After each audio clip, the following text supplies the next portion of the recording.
Good evening, and welcome to the movie portion of the Shadow Gallery. I am, as always, your host, James Donnelly.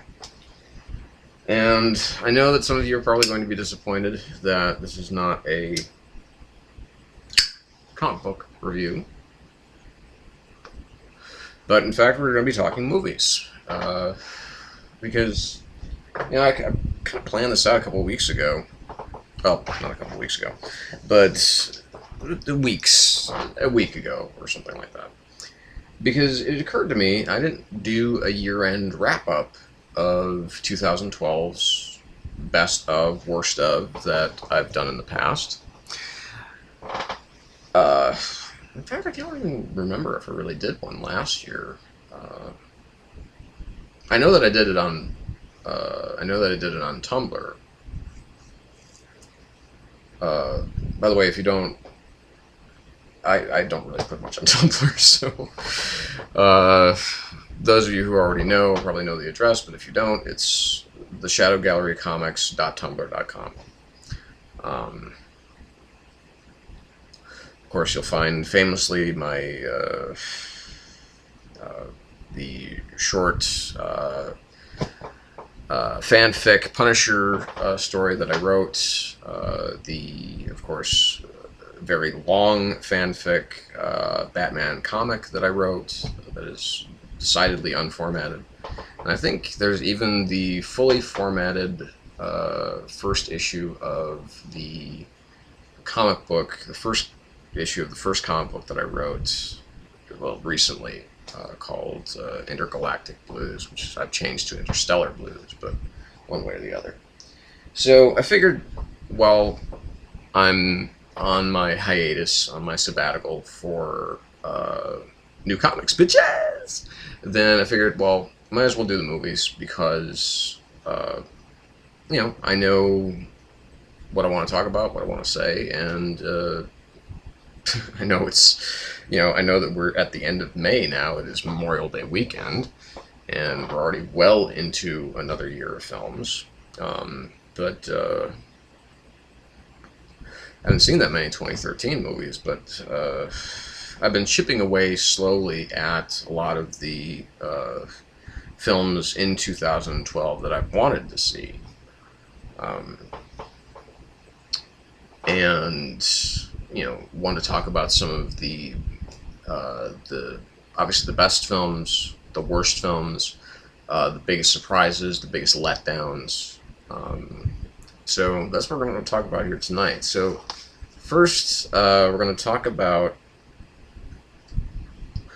our biggest surprises of 2012. This is in no real particular order. And the first one I put on the list was actually The Expendables 2, which is a film that I really, really enjoyed. I kind of liked the first one when it came out, and then I saw it again, and I'm like, yeah, this isn't really that good of a film. I appreciate the vibe that they're going for, but not really getting into it. But The Expendables 2 is basically, they took everything that was good about the first film, they took everything and they amped it up, and they took everything that was bad out of the first film and they threw it away. So, I mean, it really did help having Simon West direct this installment, as opposed to, because he's a guy who obviously, he did Con Air. I think he did... He either did the first or the second of the Tomb Raider, the Angelina Jolie Tomb Raider films. I think the first one was Jean de Bont, and I think the second one was Simon West, The Cradle of Life, which was kind of very forgettable. But at least he has an action, he has a lot of experience with making, like, kind of over-the-top action films, and that was what really helped with Expendables 2. I mean, it was so much fun, because in the third act they just completely threw out any pretense of being serious, because there are scenes in the first film that are really trying to be, you know, you have the monologue with Mickey Rourke where he's talking, he's like crying, and it's like, really? We needed that in this film? No. We wanted a good, this is, you know, that was, they said that was kind of more of an 80s throwback. This is definitely kind of more of a 90s throwback. You know, especially having Jean-Claude Van Damme as the villain, you know, as Villain. You know, the character's name is literally Villain. So, I mean, that's just a huge step up from the first film. It just really surprised me, I just really enjoy watching it now, as opposed to the first film, which I don't really enjoy at all. I enjoy certain parts of it.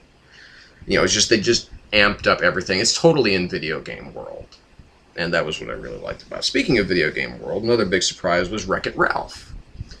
I thought this was a very smartly told, really just kind of, you know, just a really nice throwback to the games of my childhood, you know, going into the coin-op arcade, and then now, you know, and then also instilling some of the kind of newer gaming that is out there, and just, you know, had some really good talent in it, you know, just as far as, you know, some from the voice talent, you know, John C. Reilly, you know, Jack McBrayer, you know, Jane Lynch, Alan Tudyk, of course, you know, Sarah Silverman. It was a really smart, really well done film, and I really enjoyed it.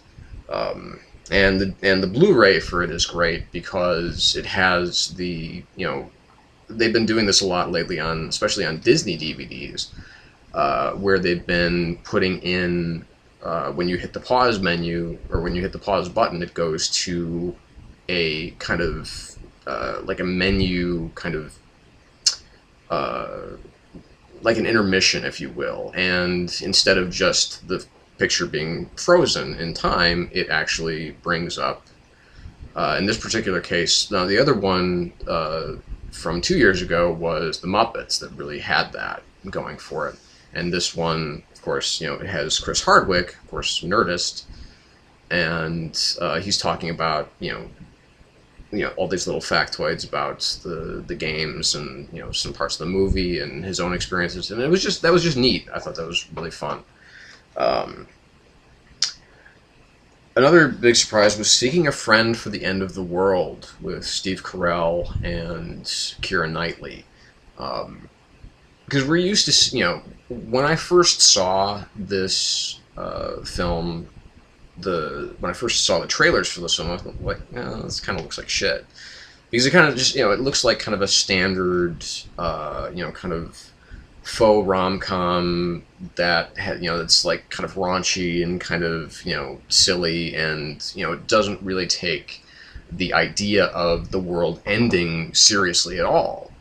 But when you watch the film, it really does, and Steve Carell really shines. But of course, the film really belonging to Keira Knightley.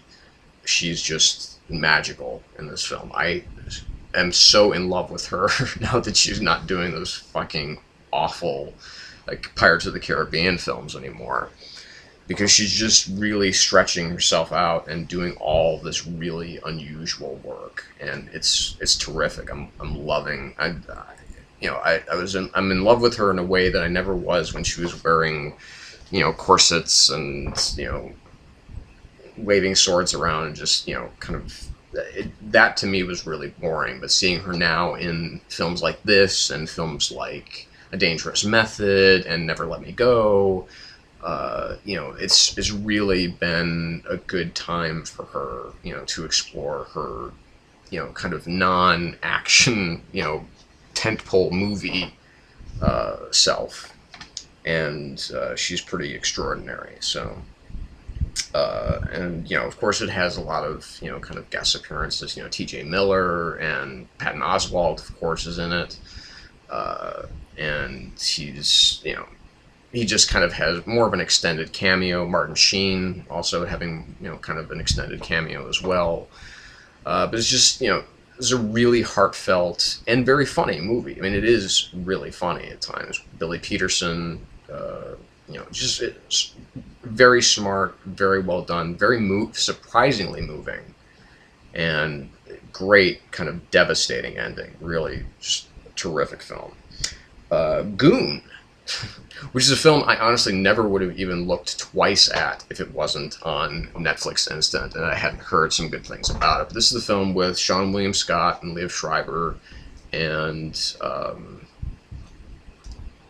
Christ,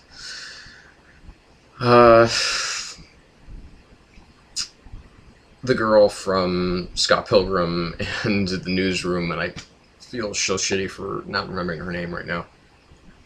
But about, basically, and what's his face, and the other guy whose name I can never remember. But he was in Tropic Thunder, and the young guy, I can never remember his name. But anyway, I mean, just this kind of story about this, basically someone who is, he's a goon on the hockey rink. That's basically his role, is he's the guy that starts shit, and he, it's probably the funniest movie I've seen, at least about hockey, since Slapshot, and even that's an incredibly uneven film. But there are parts of that film that are just, genius. And kind of this build up to the inevitable confrontation between Liev Schreiber and his character and Sean William Scott's character. I'd never seen a role that I thought to myself, wow, I get to see Sean William Scott kind of act in this, because it's not, really like a full-blooded, dramatic performance or anything. It's a comedy, and it is very goofy. But there are scenes where it's like, wow, that's actually a really interesting choice for this film to go in. It's a really interesting direction. So I thought it was pretty damn good. So, I mean, it wasn't so much that it was a great film, it just really surprised me. Silent House, with Elizabeth Olsen, who I, first discovered last year when I saw Martha Marcy May Marlene, which is a genius film. And this is, it's, the conceit to this particular film is that it's a remake of, I believe, a Spanish horror film, psychological horror film, if you will. And it's really her film pretty much the whole way through. And it's more about the journey than the destination, because when you do get to the big reveal of the film, and of course the big conceit of it, which I did forget to say, is that it is, it's supposed to be all one take, an uninterrupted take. Of course it's not, but it's, it's very seamlessly digitized to make it seem like, yes, it is all one take. There are definitely points where you can kind of see, yeah, they probably cut here or they probably cut there. But it does really work, and having that uninterrupted take idea behind it and that feel behind it does really give it a really nice claustrophobic feel, that you're getting the sense that all of these events are just unfolding, and it's pretty remarkable. And Elizabeth Olsen is, obviously the talented member of the Olsen family, although of course the one that never got any kind of real attention until Martha Marcy May Marlene, which is, like I said, just an amazing film. Cosmopolis, David Cronenberg's film with Arpats. Because when I first heard, okay, he's going to be doing, this film based on this book with this actor, it's like, I don't know how I'm going to feel about this, because I've never seen Pattinson in anything other than in the first Twilight film, which I watched, I riff tracked that movie, and of course in Harry Potter and the Goblet of Fire. And so I was very not used to him being a good leading man, because he's so kind of awful in Twilight. And, any of the other films that he's done, I've had no interest in seeing. So, but this, since it has the Cronenberg name on it, It's like, okay, well, I have to see that because it's David Cronenberg. You know, it's that simple. He's one of the great directors, and it's really an exceptional film. I thought it was totally absorbing. You know, everybody in it is really good, particularly Pattinson and of course Paul Giamatti. It's a very unusual film. It's a film unlike any other film that I've seen anytime recently, and it seems to me kind of a throwback to some of Cronenberg's kind of earlier career stuff, and kind of this melding of man and technology, and it really, you know, has some really interesting things to say about this kind of this society that we're in. You know, this kind of you know, especially kind of reflective of the time, being, you know, kind of the 1% and the 99%. And this was a pretty, you know, it's a little bit spot on, of course, at times, but it felt like this was the kind of film that more people should have seen, and that a lot of people didn't, because, you know, it's Robert Pattinson in a non-Twilight, you know, non kind of teen heartthrob film. So younger people wouldn't be interested in it because it's not their kind of Robert Pattinson role, and older people wouldn't be interested in it because it's the guy from Twilight. So, you know, it was, I think, a mistake maybe commercially for Cronenberg to make the film with Pattinson, but I think that it did ultimately work out, and worked out quite well, I thought. Jack Reacher, Chris McQuarrie's, you know, kind of, I won't call it his directorial debut, because he did do The Way of the Gun, which is a film that I don't even, there are certain moments of it that I remember, but other than that, I remember nothing about it. It was a very unremarkable first film, but this, because it had Tom Cruise, and it had, you know, it was a very controversial decision to have, you know, Tom Cruise, who's 5'7", play a guy that in the book, in these Jack Reacher books by Lee Child, is supposed to be 6'5" and built like a brick shithouse. You know, I mean, it's just that they collaborated on this film together and really made an incredibly absorbing and entertaining film without it really being great cinema, but it's extraordinarily competent. It's really, really well done. It never loses your interest for a minute. I mean, I was, you know, it's like almost 2 hours and 20 minutes long, and I never thought that it was a long film at all. I thought, wow, this is really, really, really good storytelling. So I mean, and it's a good, you know, kind of not old-fashioned, but it's a good detective thriller, you know, and that's something that I've been missing for a while. I do kind of miss the murder mystery, because obviously in this film we do kind of know who did it. About maybe 20 minutes into the film, we do get introduced to that character and to these characters, the characters played by Jay Courtney and Werner Herzog. But you know, just really, really good stuff from McQuarrie and from Cruise. I mean, Cruise he's an incredible leading man, and he can command just about, you know, anything that he sets his mind to and really has his heart in. You can tell, okay, yeah, he was going to do a really good job. Because he may not be the greatest actor in the world, but he is a great movie star. And this is one of those films that really does emphasize that.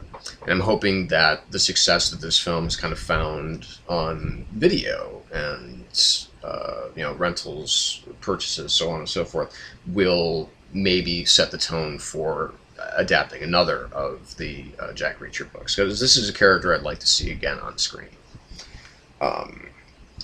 Although I would probably say that one of the bigger surprises, certainly, maybe even the biggest, was Andrew Stanton's John Carter.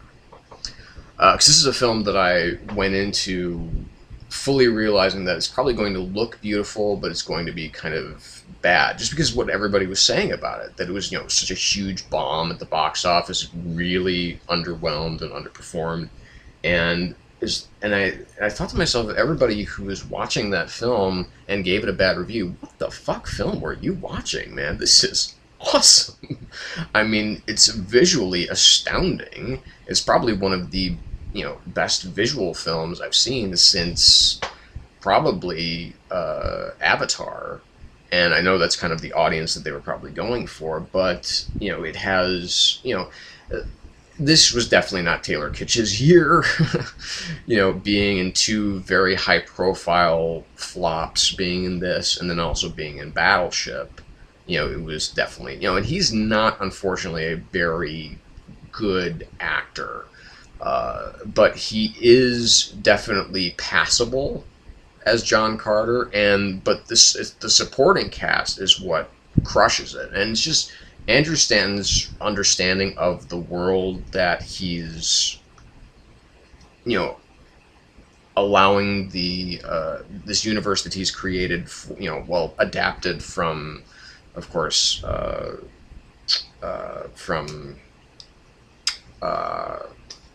Robert Howard, and just real. I mean, it's a wonderful pulp adventure, sci-fi film. It's really terrific, and I really feel that had this been given a better chance, maybe given a better title, maybe marketed better, it would have been a much bigger hit. And it's Andrew Stanton, man. I mean, this is the guy that did the certainly the best computer animated film of all time, WALL-E. And I mean, it's just this is a guy that won't let you down from a storytelling standpoint, and he does do really terrific work with storytelling. And maybe if it had been animated, maybe that might have changed things. But and of course it is to a good degree. I mean, having all the different characters in it, but all the different CG confections that they made, and it's a gorgeous film to look at. It's a really entertaining film. It's a big, high adventure. There's some really astounding stuff to look at in it. So, and it's very competently done. I cannot right now remember the name of the actress that played the princess, but she was the woman that played Silver Fox in X-Men Origins Wolverine, which is not much of a pedigree, but but she was awesome. I loved her. I could have watched an entire movie just about her character. She was really terrific. And of course, having people like Dominic West and James Purefoy and Kieran Hines, and just like people from people from Rome and from The Wire. It was like an HBO reunion right there. So I mean, and Bryan Cranston, the voice of Willem Dafoe, and Samantha Morton. It's if you haven't seen it, see it. Do yourself. If you like kind of high adventure stories, I think you'll really like John Carter. Big disappointments. This was I think the biggest disappointment was Prometheus. It's not a film that I dislike. I actually think it's a good film. I am, when I watch it, I'm into it. But this needed to be so much better, and it wasn't. It was like the third act just broke down. It was like you had this, marvelous intensity going forward. You have this brilliant performance by Michael Fassbender, who just kind of keeps giving brilliant performances. And Noomi Rapace, who has kind of been I think really short-souled since the Girl, the Millennium Trilogy, the original versions of the Millennium Trilogy, the Swedish versions.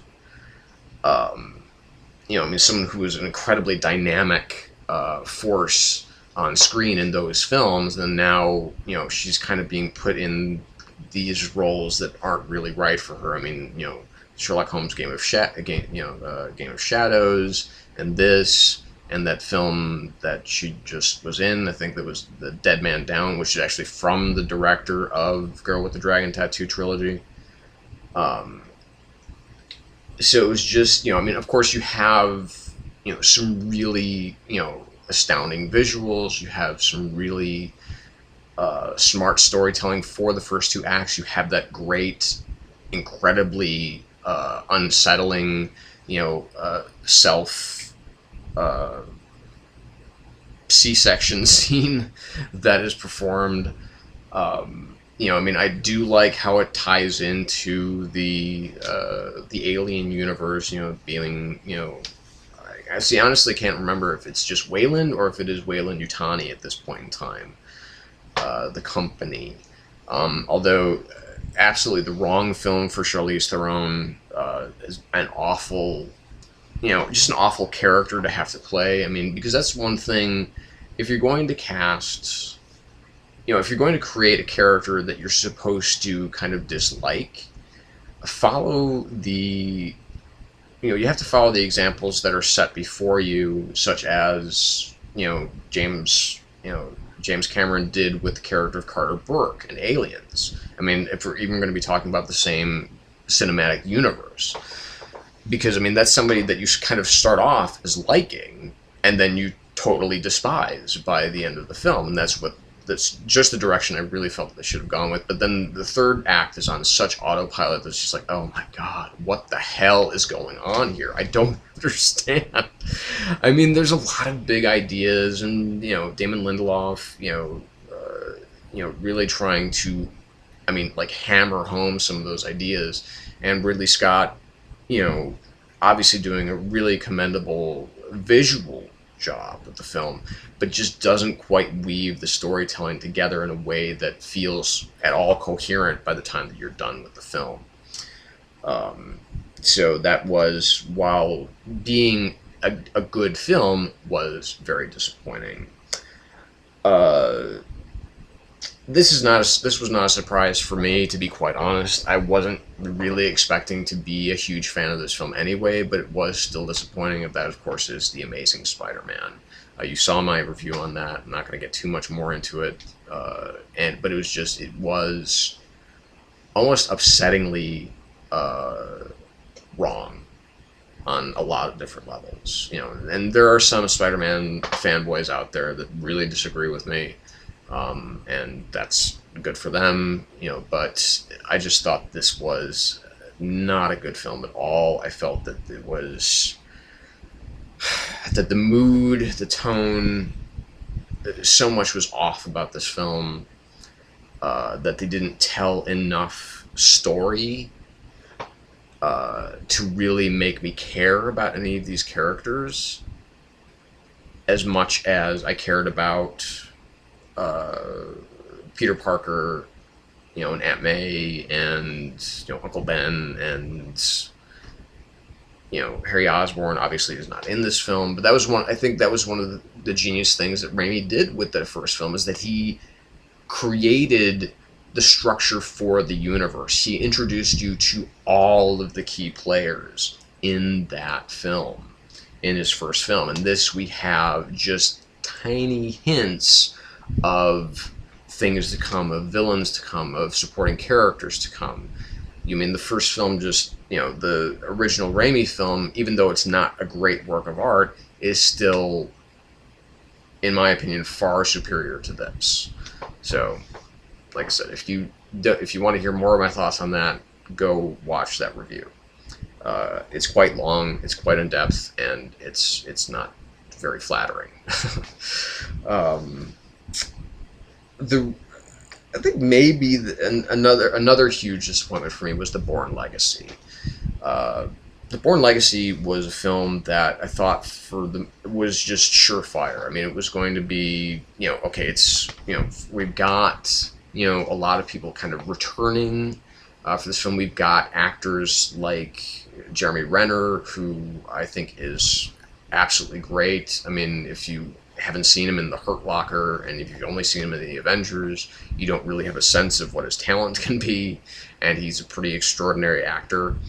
Rachel Weisz, who is just, an amazing actress, and so hot. But Edward Norton, I mean, it's like, how, and Tony Gilroy writing and directing, or co-writing and directing with his brother. And he's the guy that co-wrote all of the, Jason Bourne, Matt Damon Bourne films. So how could, and he's directing it, and he's obviously proven his competency as a director. If you've seen Michael Clayton, or if you've seen Duplicity, those are two pretty, well, I mean, Michael Clayton is an astonishing film. Duplicity is really, really well done. I mean, it's very rare that you'll see a romantic comedy that's kind of almost a spy film. Well, it is a spy film, but I mean, that's kind of played almost like a spy thriller. It's very unusual. You'll see that.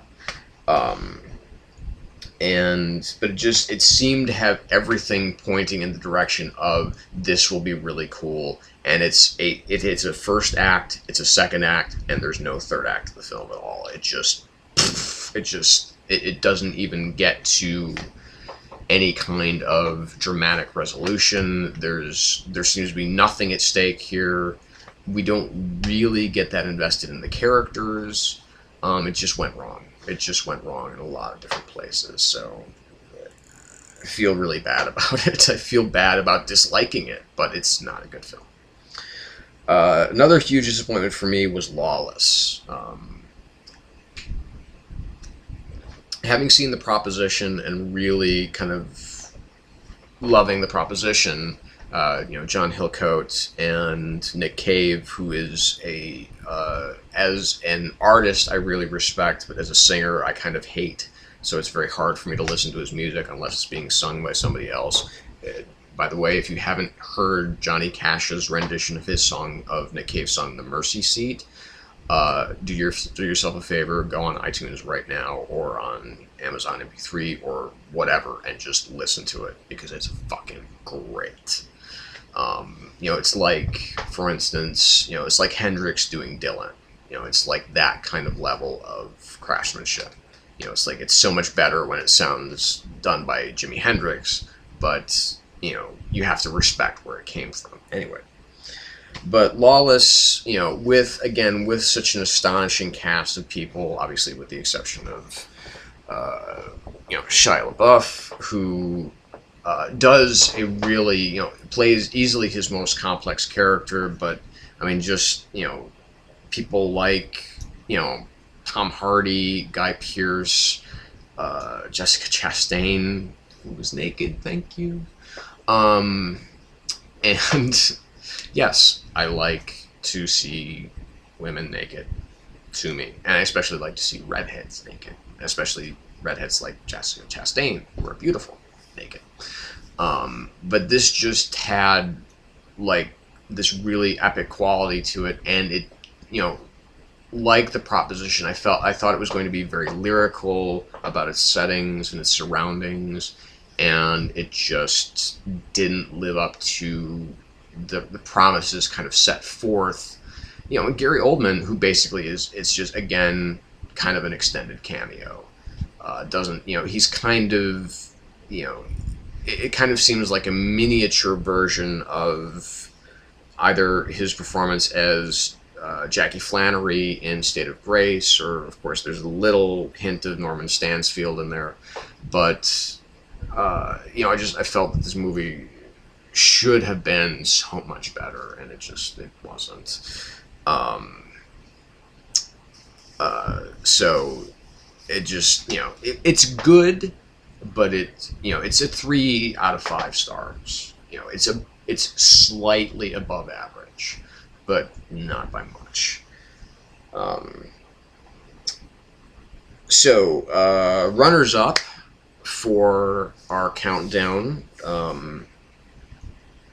The first one I want to talk about is not even a feature-length film. It is Disney's Paperman, which, of course, won Best Animated Short and deservedly fucking so. This is an amazing piece of, you know, hand-drawn animation, I think mixed with some CG elements. It's on the Blu-ray for WreckIt Ralph, which makes it doubly worth the purchase. But Paperman is just, it totally blows you away, it melts your heart, and it's just like, there's all of this wonder in this short, you know, dialogueless film. And it's just, it's one of those things where it's like, when I was thinking back, just really great pieces of work that I saw, Paperman just really stood out as one of the best. Just such a wonderful little short. I mean, it's, you know, it's like what, 7-8 minutes in length, maybe at most, but it's just, that 7 or 8 minutes is pure, just unadulterated genius. It's absolutely wonderful. Safety Not Guaranteed, with Mark Duplass and Aubrey Plaza. Again, a film that I was hoping that I would like and ended up loving. This is absolutely a magical film. It's really, really wonderful. And Aubrey Plaza, who I don't watch Parks and Rec. So the only thing that I've ever seen her in before this was Scott Pilgrim. But I liked her so much in that film that I was like, yeah, I could certainly end up watching this film. And it's such a terrific, terrific film. It was kind of, you know, it affected me in a similar fashion to Seeking a Friend for the End of the World. It's kind of almost on that same wavelength. These two films could very kind of easily take place in the same kind of film universe. And just, you know, Aubrey Plaza was fantastic. Mark Duplass, also terrific. Just really, really, really, really, really good filmmaking. Terrific stuff. The Sessions, with John Hawkes and Helen Hunt and William H. Macy. A very heartwarming, heartbreaking film. You know, I mean, this could have easily have been perverted into something much more along the lines of like a raunchy kind of Judd Apatow style comedy. You know, I mean, a man who is, you know, spends most of his day in an iron lung because he had polio, or he has polio, whatever, and, you know, he can't walk, he can't move regularly, and, you know, he's on a quest to kind of get laid for the first time. But, you know, John Hawkes, first of all, just keeps on ringing it up with the great performances. He's really, you know, somebody, I mean, when I saw that he hadn't been nominated for Best Actor, but that Helen Hunt was nominated for Best Actress, I didn't really, you know, I was bothered then, but after I saw the film, I wasn't bothered, because she does turn in an astounding performance. It's not, you know, both of them, it's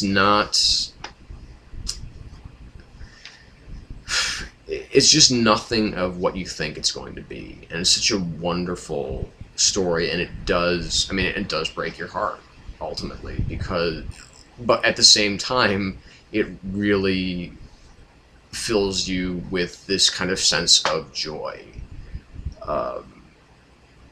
and, you know, because it's such a hard subject to try and tackle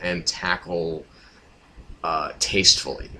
And I think that they absolutely 100% succeeded in this film. It's a film with nary a false note, and it was really exceptional. The Raid, Redemption, of course, you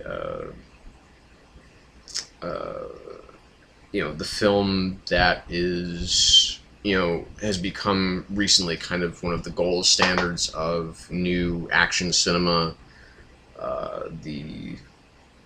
think I want to say Malaysian film, but I'm not quite sure, and I feel bad about that.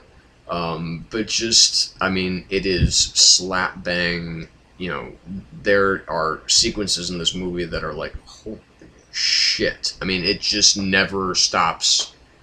It never stops propelling you forward, and it's such a simple idea. It's okay. Well, here's a group of cops come in to take down a crime lord, and he seals them all in and says, "Come and get me." And then all of these people that live in the building, they're pretty much all criminals, so they just go after all the cops. And there's this one kind of super cop, and there are some nice twists and turns along the way that you don't see coming, and it really works out well. And I mean, it's just really an incredibly powerful film from the aspect of action filmmaking. I mean, it doesn't get much better than this when it comes to just raw action filmmaking. I mean, it was a marvelous, marvelous film. And ironically, that brings us to, I think, maybe the most surprising film of the year, and that was Dredd 3D. Well, I never saw it in 3D, I only saw it in 2D, and I'm thankful for that because I don't like 3D. I think it is very much still very gimmicky, but if you haven't seen Dredd and you're any kind of comic book fan, you are kind of sucking right now because, I mean, Dredd is it's just awesome. I mean, first of all, Carl Urban as Dredd is brilliant. He is absolutely brilliant. It was the perfect casting. I mean, I don't know how he trained his face to do that kind of perpetual scowl that he's got on his face the whole time. And it's just, I mean, because it's literally right out of like one of Brian Bolland's illustrations of Dredd. It is perfect, spot on, right on. It never, ever doesn't work. And, Olivia Thirlby as Judge Anderson, and of course Lena Headey as Mama, the guy who played Avon Barksdale from The Wire. I mean, it's just, there's so much good stuff in this film. This is a film I find myself rewatching a lot since I got it on DVD. If I got the chance to bring it to a friend's house or something like that who has like a 3D capable Blu-ray player and a 3D capable TV, I would probably I would watch it in that way, but it doesn't matter because one way or the other, it still works and works incredibly well. Of course, the slow-mo stuff is pretty radical. I mean, it's very trippy. It does feel like, wow, I'm kind of like in my own drug trance right now when that stuff is going on screen. The only thing that kind of kept it off of being one of the top 10 is there's some elements. There's kind of one element of the film that I found a little bit objectionable, which is kind of like the fate of Mama. I felt that they really kind of feel like that. What's his face? Pete Travis, the director. I think that he took that sequence too far and he ended it in a place it didn't need to end in. It's just the idea of seeing that. It was a little too much. And that did affect my viewing experience of it, especially when it's supposed to be this incredibly kind of triumphant moment. But there is this strong sense throughout the film that you're not watching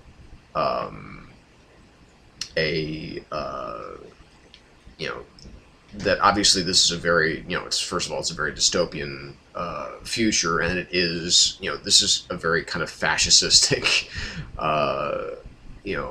law enforcement that we're seeing here. So it does automatically kind of do away with a lot of the a lot of the genre's tropes, in the sense that, yes, these are people who are dispensing justice as pretty much as they see fit.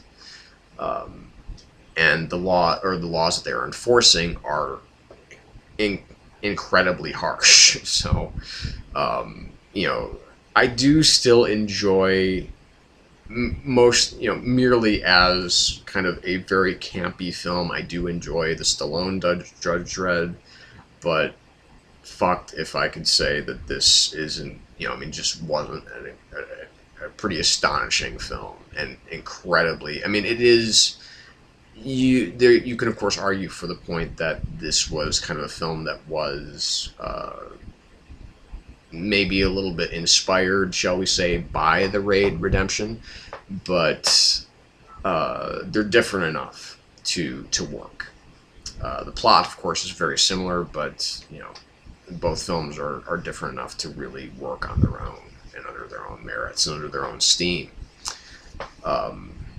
So one of the reasons that I included The Raid in here, even though it's a film I know that technically was released, I think, in 2011, it wasn't released kind of in the States on kind of a major level, I think, until 2012. So if there's anybody who's out there questioning that, that's my reasoning for it, because I kind of went through Wikipedia for films of 2012, and just kind of wrote down all the films that I had seen, and then just, you know, because I had an idea of what, like, kind of my top 5 or top 7 would be, but just really wanted to round it out, and just kind of worked on averages.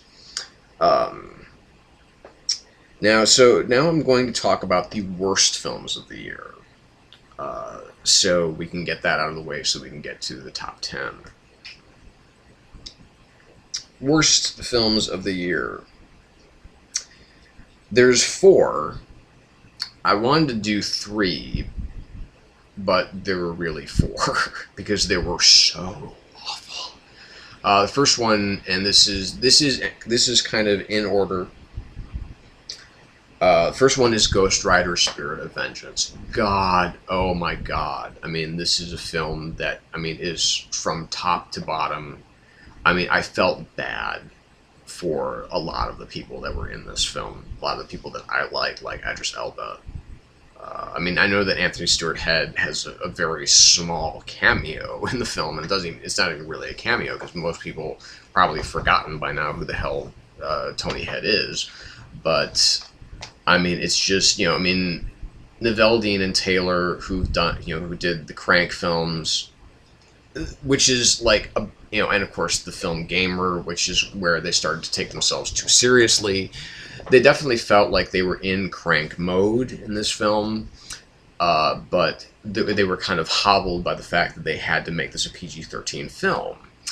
I maintain that if this was rated R, they probably could have gotten away with a lot more. They probably could have done more interesting stuff with it. They probably could have really, of course, amped up the violence, the bloodshed, but even that probably wouldn't have helped it that much, because this is a really awful film. I mean, it is, you know, and Kieran Hines, again, being in this, you know, it's like, man, that guy couldn't catch a fucking break this year.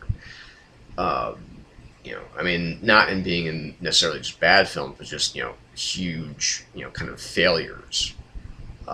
And this, you know, but this deserved to be a failure, man. This was just, I mean, this was a major stink bomb from beginning to end. And there's really only one person that they have to blame. And that's, of course, Nicolas Cage. I mean, Jesus Christ. I mean, I know this guy gets off on playing a superhero and everything like that, but fuck him, man.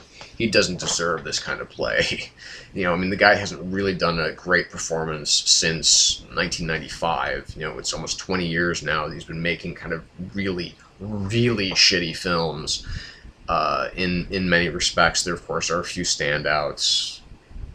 You know, films like Face Off is a really good film, I think. The Rock, of course, is entertaining. I like Con Air.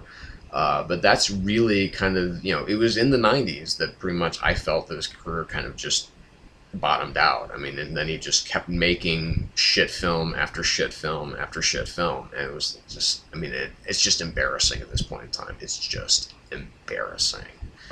Although I do recommend, if you haven't seen the Neil LaBute remake of The Wicker Man, that you do see it, and that you should probably also riff tracks that one too, because it's pretty awe-inspiring how awful that film is.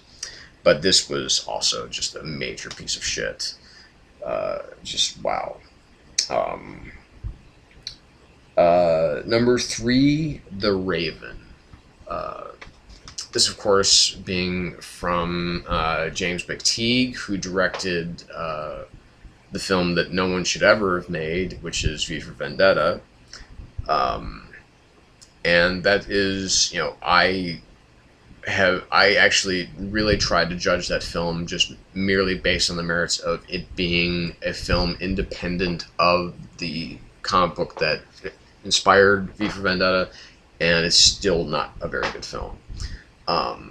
But this film was just, Johnny Cusack, what has become of you? There was this, there's 2012. You are just in a world of shit right now. You cannot buy a decent film. And it just seems to be getting worse. And I don't understand it. You're such a talented actor. Why are you still in these shit films? 2012 is pretty bad, but this was even worse. An utter embarrassment to everybody involved. There was nobody in this film that walked away clean, that it felt like, okay, what did I just watch here? And why did I just actually watch the whole fucking thing so I could get to this? No, this fucking sucks, man. It's an awful film. Number 2 on the worst films of the year is Taken 2. Kidnapping Boogaloo. Wow. There aren't words to describe how awful this film really is. It's easily one of the worst sequels I've ever seen. Especially, this is a film that never, ever should have had a sequel. They should not have tried to build a franchise out of a film like Taken, which is a really good, very entertaining film. I appreciate them really trying to rebrand Liam Neeson as, the older man's action hero. That's great. It's fine. Everything like that. It hasn't totally worked to his advantage. Unknown was a pretty awful film. The Grey is a good film, but not very good. The A-Team is pretty awful. So it's, I'm sure that he's getting very well paid for these films, which is why I assume he's in them. But he needs to go back to doing some more dramatic roles, because, he's, I'm sure he's having a good time, and he can do whatever he wants with his career, but I want to see something better out of him. Because he's just been in kind of like these terrible action films for the last couple of years since Taken came out. And that really kind of usurped his whole kind of, his audience all of a sudden became, these action films. The Grey is good. I can't say if I enjoyed The Grey, because it is not a very enjoyable film, but at least it's a competent film, and he's really good in it. So this, there was no thought. The direction is totally unskilled, even though it's Olivier Megaton, who is, honestly, it's the greatest action film director name of all time. But it's a terrible, terrible, awful film. Nobody, again, there was no sense to this. It was like, this was kind of a throwback to the 90s, where it's like, okay, well, this film was successful. How do we make, another film with the same, thing? It's kind of like, how Die Hard became, in the late 80s, early 90s, how it became kind of the prototype for so many films that would come later. You know, Speed is kind of Die Hard on a bus. Broken Arrow is kind of Die Hard on a plane. You know, sort of. But, you know, at least Die Hard, for better or worse, it expanded its strike zone, you know? It said, okay, well, here, this is just a building. Now we're in an airport. Now we're in a whole city. Now we're in a whole country. And now with this last one, we're in a whole world. So the next, I'm sure that whatever Die Hard 6 will probably be in space or something like that, because that's the only place they haven't gone yet. But I hope that they don't make a sixth one, even though I know that it's already, somebody's already fast tracking it somewhere at Fox. So, but this was just taken to, what a piece of shit. I mean, the worst scene is the whole, if you've seen it, you know what I'm talking about, the daughter car chase scene where she is driving the car. This is a girl who apparently keeps failing her driving test because she doesn't know how to parallel park, and all of a sudden she's doing things with a 6-speed manual transmission that, you know, Formula One drivers would be in complete and total awe of. I mean, it was so fucking ridiculous that I couldn't believe I was actually seeing it, but it was happening. And then they crash the car into the American embassy, and, you know, there's 50 caliber bullets being fired at this car at a high rate of fire. One of them is going to blow that car up. These are 50 caliber bullets. They're not small. They're about this big. Okay, they're not tiny bullets. So, stupid. Shame on you, Olivier Megaton. Shame on you, Liam Neeson. And shame on everybody who was in this film. But the worst film of the year, is a film probably most of you have not even heard of, or if you have heard of it, it is probably only because of some of the controversy that surrounded it. And that is Lee Daniels' The Paperboy. Now, Lee Daniels, of course, he is the director of Precious, based on the novel Push by Sapphire. The fact that they had to actually include that whole subtitle in the title of that film is so awful.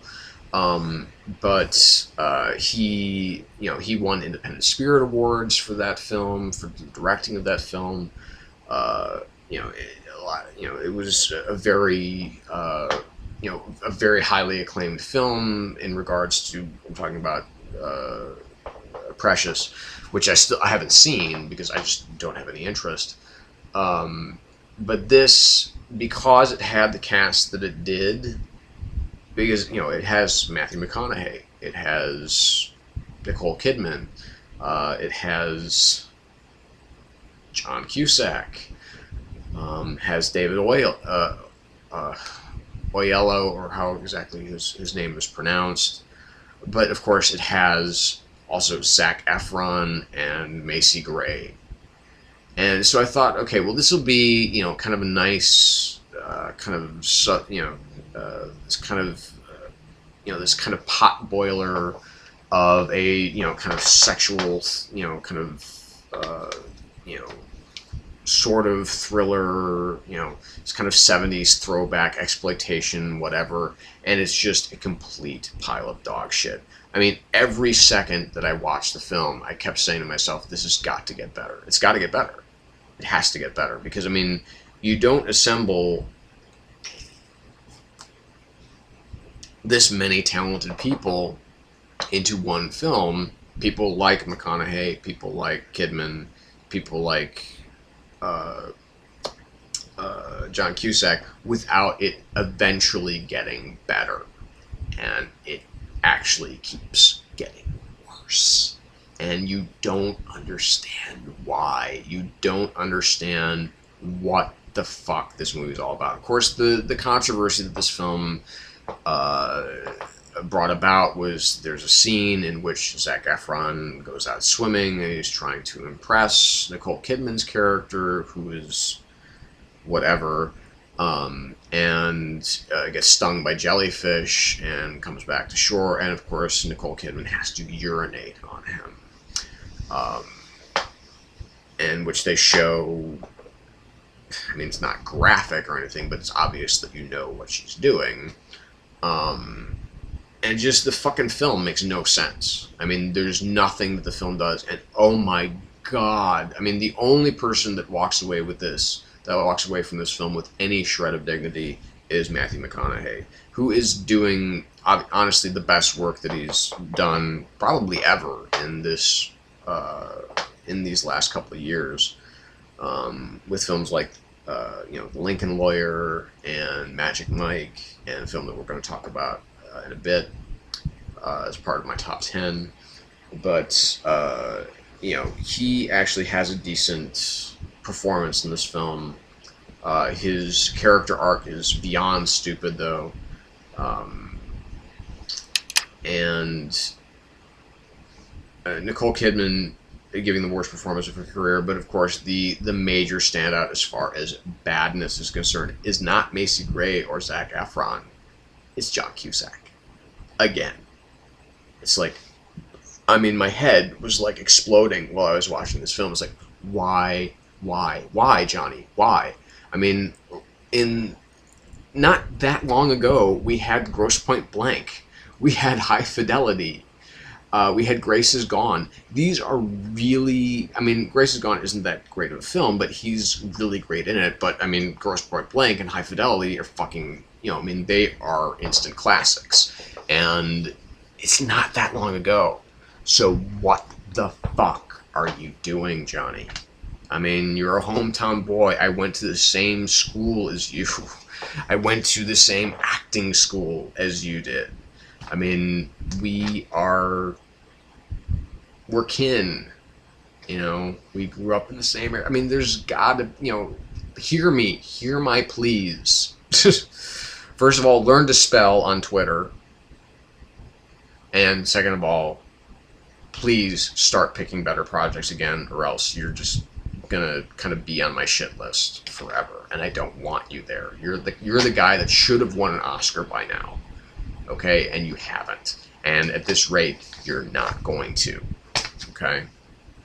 So just an awful, awful, awful, awful, awful film. Zero redeeming qualities about this film at all. So I mean, there isn't like a nice spot of Nicole Kidman getting freaky or something like that, which I was kind of hoping for when I got it. But it's just abysmal. It is absolutely abysmal.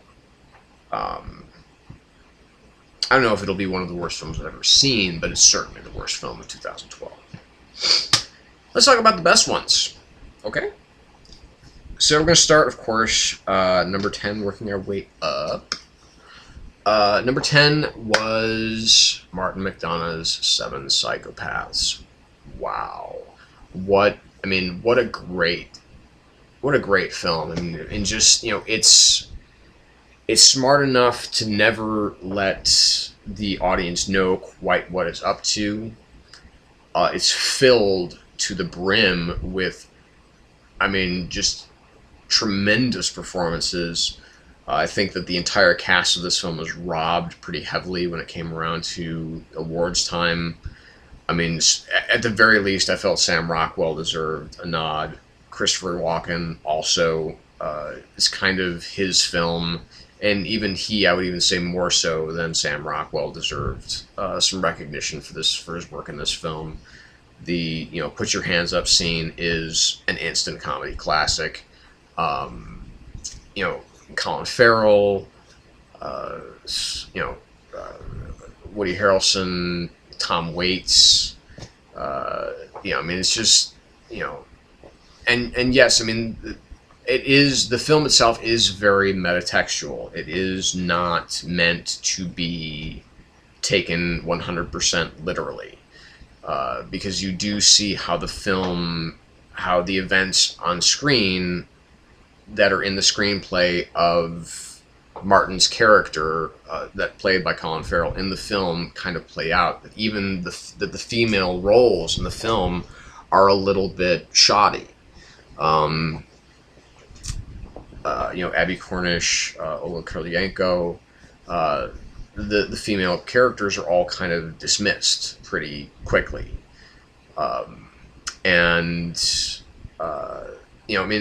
the one thing that I learned from In Bruges was that Martin McDonagh, if he's going to do one thing at all, well, if there's going to be two things that he's going to do, first of all, he's going to make you laugh, and he's really going to fuck you up for a little while. You know, there is a scene similar to what we saw, that super fuck up scene in Bruges, similar to that here in Seven Psychopaths. That I won't spoil if you haven't seen it, but it is kind of the thing where it's like there is this extremely intense, extremely dramatic, extremely serious scene in the midst of all this chaotic hilarity. And it is brutally funny. It is, I mean, it is, and you know, it's a great comedy, and it's really, you know, the one film that I could say to myself, yeah, this was absolutely the funniest film of this last year. And just a great comedy, and couldn't have enjoyed. I don't know if I could have enjoyed it much more than that. But just really terrific stuff. You know, so that's number 10. Number 9. Surprising that this kind of comes in the place that it does, but ultimately, when I sat to really write down this list and think about it, this is the place that it fell, and that is The Dark Knight Rises. Again, I feel that this is a film that, while if you haven't seen my review of it, you can of course see it. I think there's a short one and there's a long one. The one that I gave the night that I came home, you know, just after seeing the whole trilogy on the big screen again.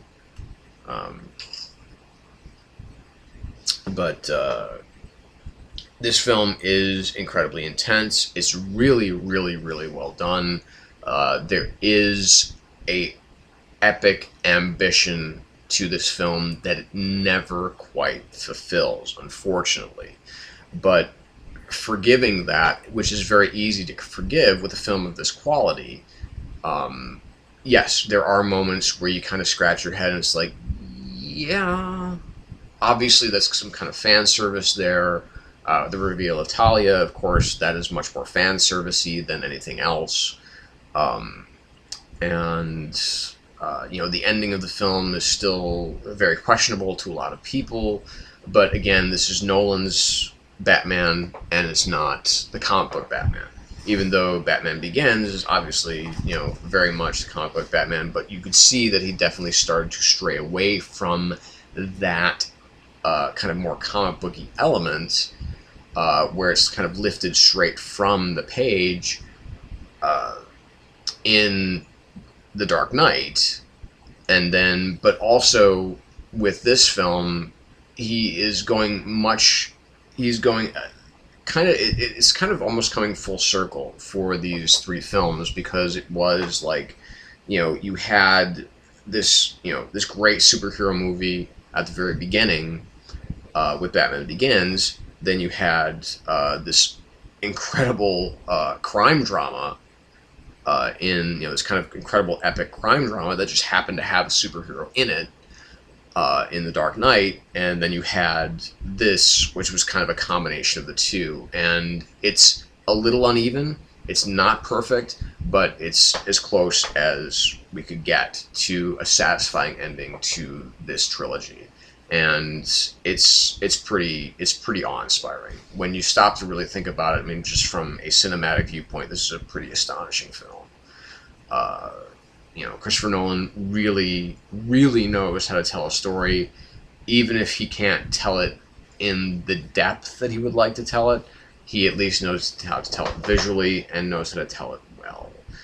From a storytelling standpoint. So I think that this film is kind of unfairly maligned in certain respects, and in some other respects I feel that it might be a little bit too, some people might be a little bit too forgiving of it. So I kind of toe the line between the two. I can't judge it harshly, but I won't forgive some of its shortcomings. So that's why it's number 9 on the list. So number 8, film that probably not a lot of you heard of, probably very few of you may have even heard of, and it's a film called Killer Joe, which is directed by William Friedkin, who of course is the director of The Exorcist and The French Connection. Reteamed with his the man that he made the film Bug with, which is a film that I've never seen, but wanted to see. But I was afraid it might be a little bit too disturbing, just because of some of its subject matter. I'm sure it's very, very good, but I just don't really want to see it. But he, this is the southern fried redneck noir that you've always wanted to see, but never knew that you wanted to see it. I mean, everybody in this film, Emile Hirsch, Juno Temple gives a revelatory performance. Thomas Hayden Church, Gina Gershon, and then, of course, Matthew McConaughey. It's basically, if you don't know about it, it's hard to describe without giving too much away. It's basically Killer Joe is played, the lead character of Joe, played by Matthew McConaughey. He's a Dallas detective. He's a Dallas homicide detective, and he's also a contract killer. And Emile Hirsch, who is in debt in a bad way because of his own stupid and selfish ways, decide to hire him to kill his birth mother, and who we never see. But they cannot come up with his down payment, but once he sees Emile Hirsch's sister and Thomas Hayden Church's daughter, played by Juno Temple, they basically sell out, his daughter, his sister, her sexuality for payment for the job to get completed. And once they get the money, they intend to pay him off. And it just descends into madness and raucous comedy. It's at some points it plays very much like a stage play, which is, the screenwriter, whose name I cannot remember, but he is primarily a playwright. In fact, the film Bug is based on one of this guy's plays. And it's horrifically shocking. It is, it's relentlessly funny. It is like the collection of the most sordid, scummy characters you will ever see in your life. And you kind of hope that they all get the comeuppance they deserve, all of them. There isn't a one of them, with the exception of Juno Temple's character, that seems to be redeeming in any way or shape or form. But as opposed to in The Paperboy, which the characters are very much like that, you have, you can definitely tell that Friedkin has some affection for his characters. And so he does treat them like fully fleshed out human beings, as opposed to just, redneck caricatures.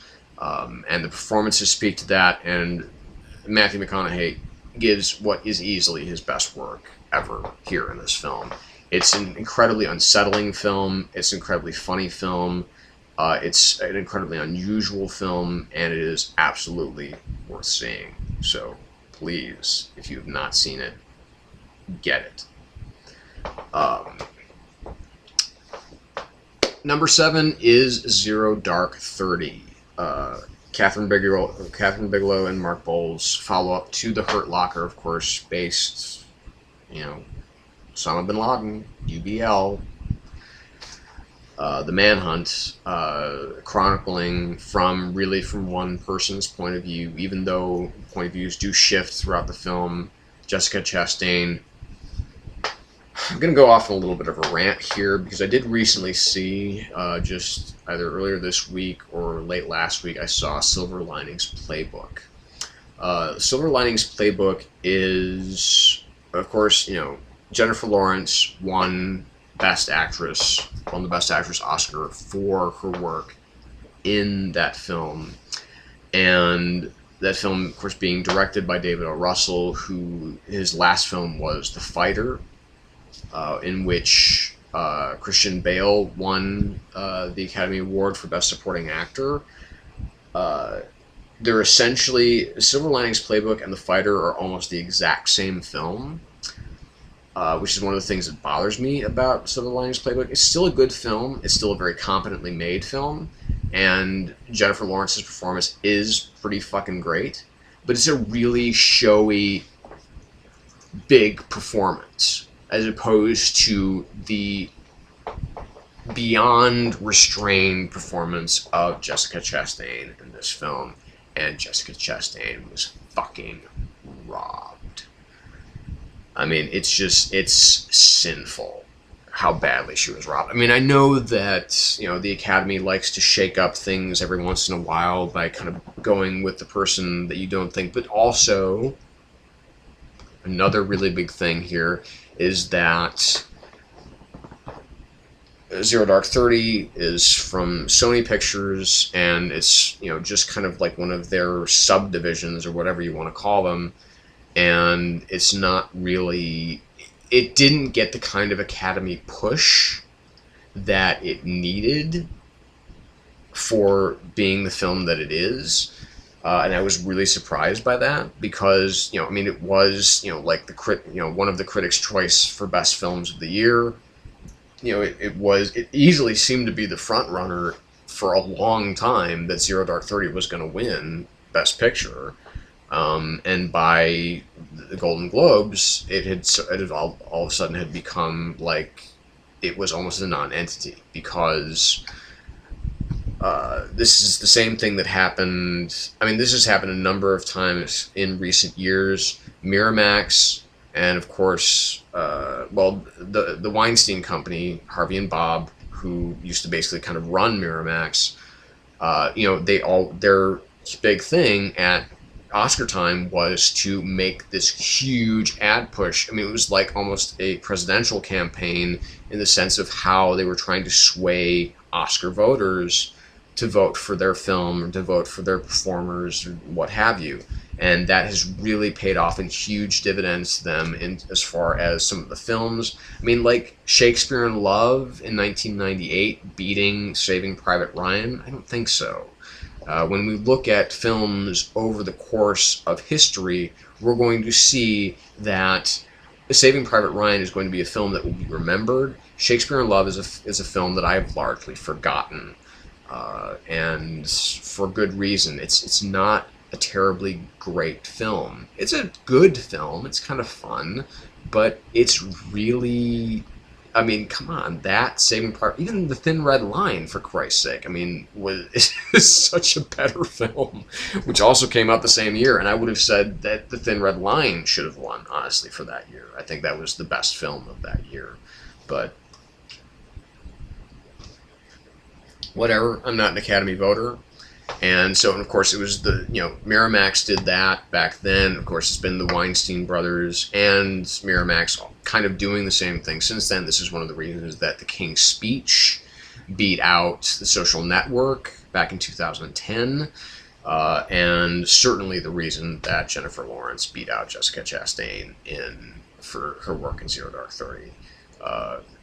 Catherine Bigelow, I mean, puts together one of the most intense third acts of any film in recent memory, especially one that is based around a real event where we know the ending of it, we know what happens, and still makes it totally, totally spellbinding.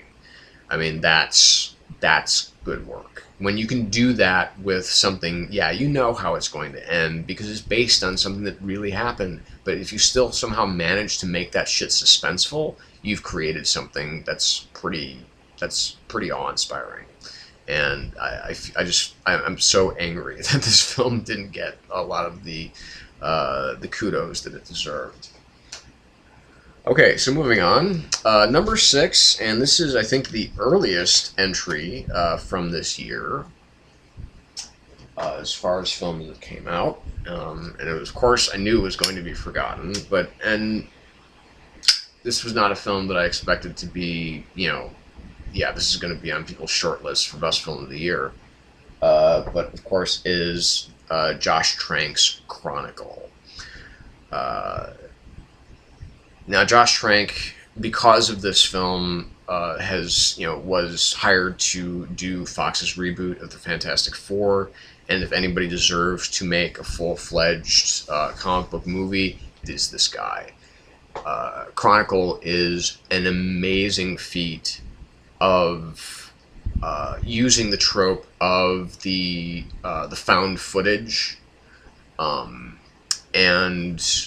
just really not turning it on its head, but using it in a way that we've never seen before, and being able to use different camera points of view because of the abilities that these young people have. I mean, Dane DeHaan, what a discovery there. I mean, the fact that he's going to be playing Harry Osborn in The Amazing Spider-Man 2 speaks to this kid is a pretty massive young talent and absolutely walks away with this movie. If it weren't for... I still think this film might have been a little bit stronger if it had an R rating. Although there is a technically unrated version on the Blu-ray release. Although it doesn't, it doesn't really change the film that much. There's a little bit more violence in it. But this is basically, Chronicle is it's Akira live action. If you want to put, if there's ever, because I know that they toyed with the idea of doing an Akira live action film with Garrett Hedlund and Kristen Stewart. And I'm so thankful that they scrapped that idea. But this is the closest that we'll ever get to an Akira live action film. It's astounding. It's really, the special effects are extraordinary for a film of this budget, and a film that was kind of released in the dead of winter. So I think it came out in February of 2012. And really, really deserved to get a lot more recognition than it got. But, it being kind of put in the what I refer to as the dump months, which is basically, you have your dump months, which is where you just put whatever out. You have kind of September is like September and February, and September, January, and February are the biggest dump months, because those are the times where, kind of like midway through January through to the beginning of March is where you just dump whatever you want to come out and hope that it does well. Same thing with most of September. Pretty much almost all of September is a dump month, which is, why films generally that get released in September don't get a lot of traction on their way to Oscar season or getting big box office. So this unfortunately was a forgotten film for most people, but I definitely did not forget it. It was an incredible debut for Josh Trank, a great screenwriting debut for Max Landis, the son of John Landis, who used to be, one of my favorite directors and has done some of the greatest comedies of all time. And so I'm hoping to see a lot more from these two in the future, and I'm looking forward to seeing Josh Trank do Fantastic Four. So number 5, Django Unchained. What can you say about this film that hasn't already been said? It is probably, arguably, Tarantino's most competent directing that I've seen him do. He obviously, because there was a long break between Jackie Brown and Kill Bill, and I think that he used that break really, really, really well.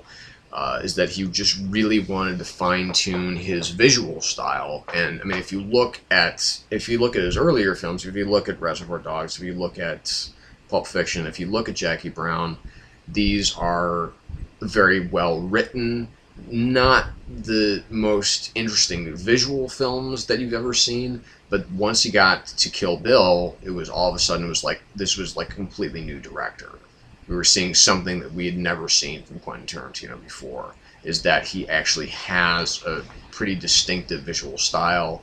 And so, it was just, that was, and of course, that was a big change. And this is, you know, and Django Unchained, I think, is the most, I think it's the most cleverly directed of pretty much all of his films. With the scope that he uses, this wide angle, this huge scope Western style, but then also is able to, you know, give his own beats to it, to give his own little pieces of juice of Quentin Tarantino style into what is decidedly not a Quentin Tarantino type of film in regards to it being a Western. Very much like I said, what he did with Inglourious Basterds. You know, the words, no matter how offensive they get, still drip like the finest honey. It's the best performance I've seen from Leonardo DiCaprio in a long time.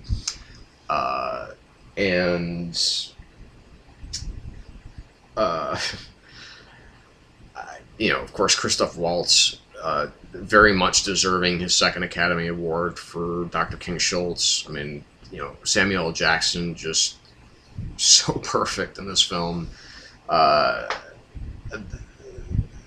only thing that kind of threw me about this film was that it was definitely, I didn't have that much of a problem with it because it fit the time, and that was the fact that this was not a very female-centric film. Because obviously, if you look at if you look at the Kill Bill films, if you look at Death Proof, I mean, these are very kind of female-centric films, and making a very strong case for the woman as the hero.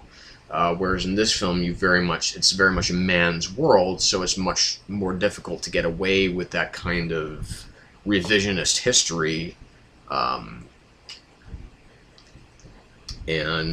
You know, it's just, if this had, you know, and obviously, you know, with Inglourious Basterds, you know, Melanie Laurent's character, Shoshana, I mean, very much, you know, a heroine in her own right. Even Diane Kruger as von Hammersmark. I mean, you know, there's some really strong female characters in these films, and unfortunately Kerry Washington didn't really have a lot to do in this film, but, you know, does make enough of an impression and understands, okay, yeah, I can see why, you know, why this guy is doing what he's doing. Jamie Foxx is never an actor that I really set out to see, and was my major concern about seeing this film. But once I did get around to seeing it, which was unfortunately a while after it had been released in the theaters, once I did get around to seeing it, I was pleased with his work. I didn't think it was great, but it was very, very you know, the workmanship of his role was very good. Number 4 is Looper. Rian Johnson, who has done, you know, who directed Brick, directed The Brothers Bloom, which is a very good but not great film, but is also a very distinctive film. And then, of course, doing what I would say, in my estimation, is easily the smartest time travel film of all time. Bruce Willis, Emily Blunt, Joseph Gordon-Levitt giving astounding performances. I mean, just really, just terrific stuff. I mean, this is an unbelievably smart film. It's so cleverly made. It doesn't depend a lot on its future setting to create, you know, I mean, but it succeeds on every level in creating its very distinct future world, while also creating, you know, a world that doesn't seem too far removed from where we currently are. And just, you know, the whole conceit of this film, basically, you know, the younger and older versions of the same person facing off against one another for their own reasons, is pretty fucking fascinating, and has never really been done with a film before. I mean, obviously there have been some examples that haven't worked very well, but you know, from an emotional standpoint, from a storytelling standpoint, from a performance standpoint, from a dialogue standpoint, from a directing standpoint, this was an absolute masterpiece. Looper could not have been better. And I think, you know, people went into it maybe expecting a much different film. People who weren't familiar with the works of Rian Johnson so far. And, you know, Rian Johnson is an incredible, you know, newer talent, and someone whose films, if they're out, I will see, because they're just great. Now we're down to the top 3. I know you're excited. So, number 3 was Skyfall.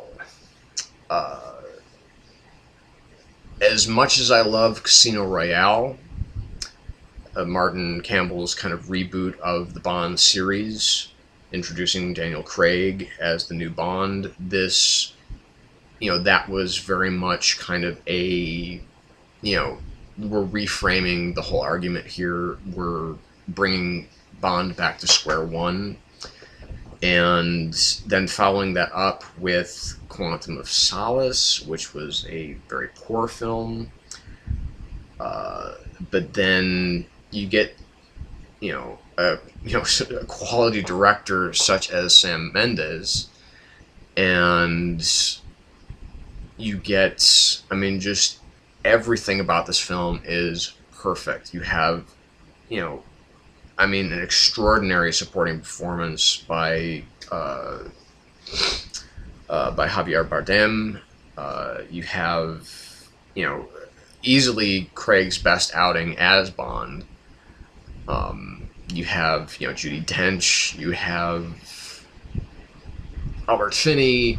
You have Ralph Fiennes. You know, I mean, and basically this kind of reintroduction to, you know, basically this melding of old and new of, you know, of the Bond franchise, you know, kind of bringing it not full circle, but getting to a point where, okay, well, this is kind of what we remember about the older Bond films, and even trotting out some of the older Bond, you know, the Aston Martin DB5, and I think it's the DB5 anyway. But, you know, the ejector seat and the shifter, and just, I mean, how awesome is Judi Dench in this film? You know, how, you know, like, kind of, how awesome is Javier Bardem? I mean, it's great performances, you know, really sparkling dialogue, excellent visual storytelling, excellent storytelling all around, an incredibly involving, an incredibly emotional Bond film. Maybe not quite so much as Casino Royale, although Casino Royale does, its third act does tend to slog a bit, but once, of course, it gets going again. But I mean, that's never a problem with Skyfall. I never felt for a moment that I'm not interested in what's going on. I'm not fully invested in everything that's going on, because he, you know, Mendes is smart enough to know to slow things down at a certain point, and smart enough to know, okay, we need to get ramped back up here. So Skyfall, certainly one of the great Bond films, and one of the great films of last year. Number 2. Because this was really, when you come right down to it, this was the year of one man. 2012, I mean. And that is the year of Joss Whedon. Number 2 is The Cabin in the Woods. This is a film that I've watched, rewatched, and rewatched, and rewatched any number of times, sometimes with the commentary track on, sometimes with it off. Listen, you know, and, you know, just exploring all the different parts of the special features on the Blu-ray, and just loving the absolute shit out of every second of this film. This was just, I mean, it's one of the most energetic films I've seen in recent memory. I mean, there's never a moment where I didn't feel like, oh, yeah, I'm so pumped, you know, and just basically, I mean, letting literally all hell break loose at the end was just like, to basically work within the confines of the, kind of slasher film, kind of Evil Dead kind of genre of films, and then to turn it completely, like, I shouldn't say slasher film, but, the whole kind of the cabin in the woods trope. Like Scream did, but much more successfully in a monetary sense, not in a storytelling sense, but in a monetary sense, what Scream did for the slasher film, Cabin in the Woods has done very much so for the kind of supernatural, in the woods horror film. I mean, you have such great performances. Kristen Connolly, Fran Kranz, Marty. I mean, what an awesome character. And to have that character survive, when he totally shouldn't. Again, just, Joss Whedon and Drew Goddard really just basically taking the genre and just turning it totally on its ear, making everything totally unexpected, totally entertaining, totally vibrant, totally energetic, totally 100% just awesome. And has probably one of the greatest end moments and end credit songs for a film in recent memory. Just having, having, Nine Inch Nails' last blast at the, at the end of this film is just, it's magical. And I mean, Cabin in the Woods is such a tremendous achievement. And, I mean, Richard Jenkins and Bradley Whitford and, Andy Acker and, Chris Hemsworth, and I mean, just so good, so good. And it's a film that demands multiple viewings. It really does. My wife didn't enjoy it very much when we went to see it because when I knew that they'd made this film and it had been shelved for so long, I was afraid that I was never going to get the chance to see it. It's like fucking Joss Whedon, man. It's like I need to see this film as soon as possible.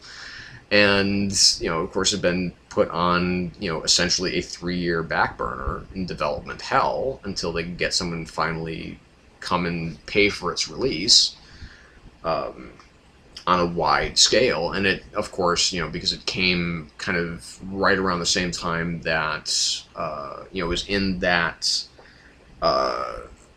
it was right around that strange time in March that had been released where The Hunger Games was right around the corner, and then you had much bigger films that were coming very soon, because essentially April is now the official start of the summer season, if you will, as far as summer releases are concerned. Even that's starting to creep up to the end of March now, because of the success of The Hunger Games.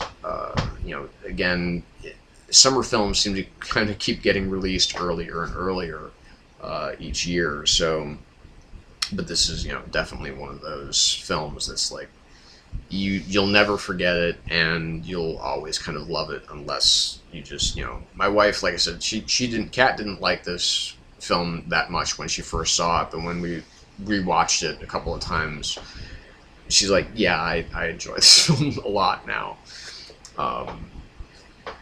So, and that of course leads us to number one, which is, as much as the highfalutin films that I've seen this year, and the big Oscar contenders and so on and so forth, no film was more perfect, more watchable, more entertaining, and more complete of a film, a cinematic experience than The Avengers. I mean, what are you gonna do? I mean, you can't ignore it. The Avengers deserves to be at the place it's at in cinematic history as far as the amount of money that it made, and I think even deserves to be higher than that, because the two films that are ahead of it don't deserve the places that they're at in the money-making history of films. I mean, Titanic and Avatar, come on, man. I mean, those films, I mean, they are nothing compared to how great the Avengers is, or how great, you know, its predecessor at the number 3 spot was The Dark Knight. So I mean, it is the perfect. It's the perfect comic book movie. I mean, it's you know, as much as I talk about, I mean, or I should say, it's the perfect superhero movie, the greatest superhero movie ever made.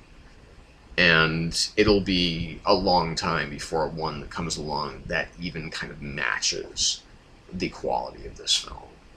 Because just, I mean, to have Joss writing it, to have him directing it. Now, he's not the greatest director visually, but he knows how to direct his actors. He knows how to frame a scene.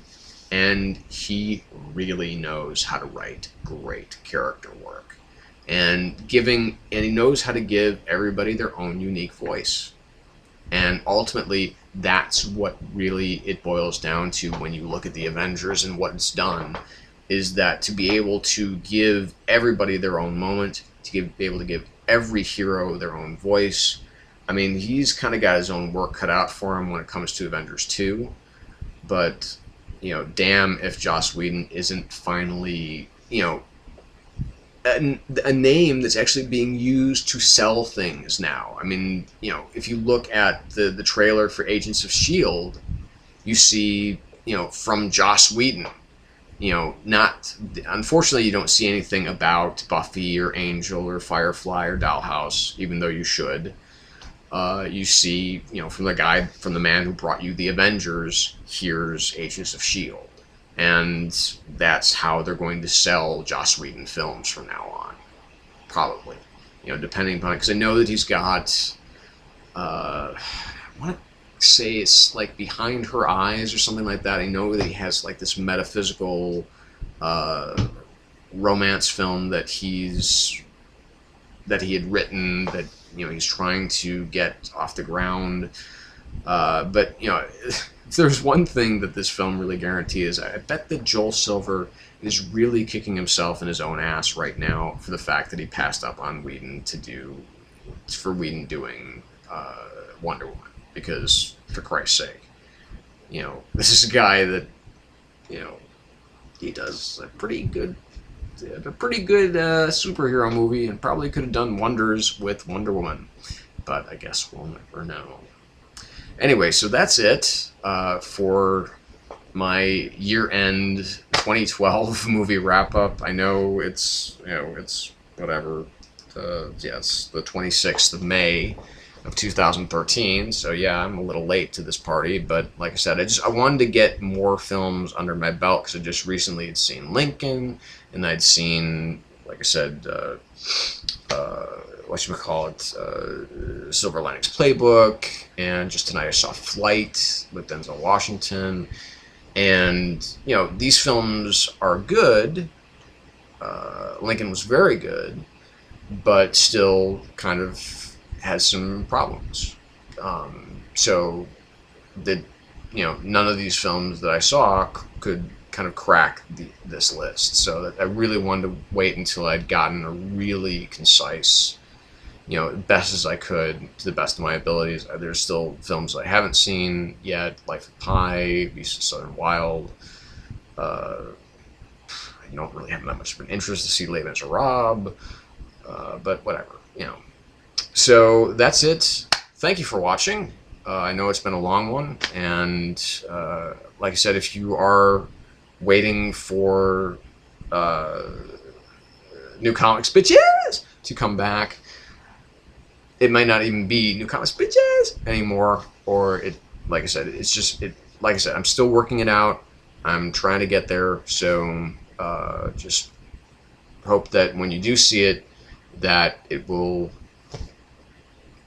reinvigorate your interest in watching that. So that's it. Thank you for watching. If it's your first time here, please feel free to subscribe. Because I know that at the very least that Kat and I will be back within the next couple weeks after we go see Man of Steel to review that for you here. So yeah. So, and hopefully we'll do a Kat's Comics Corner sometime soon, because that is definitely one aspect of this that I do really enjoy doing also. So, yeah, who knows? Hopefully we'll see that soon. So, until those days, may they soon come. I want to thank you again for watching. Thank you for listening, if you happen to be listening on iTunes, if these are going to be still going to iTunes. And hope you had fun. Don't forget to comment below. So, this is James Donnelly, signing off from the Shadow Gallery, and saying good night. Thanks again.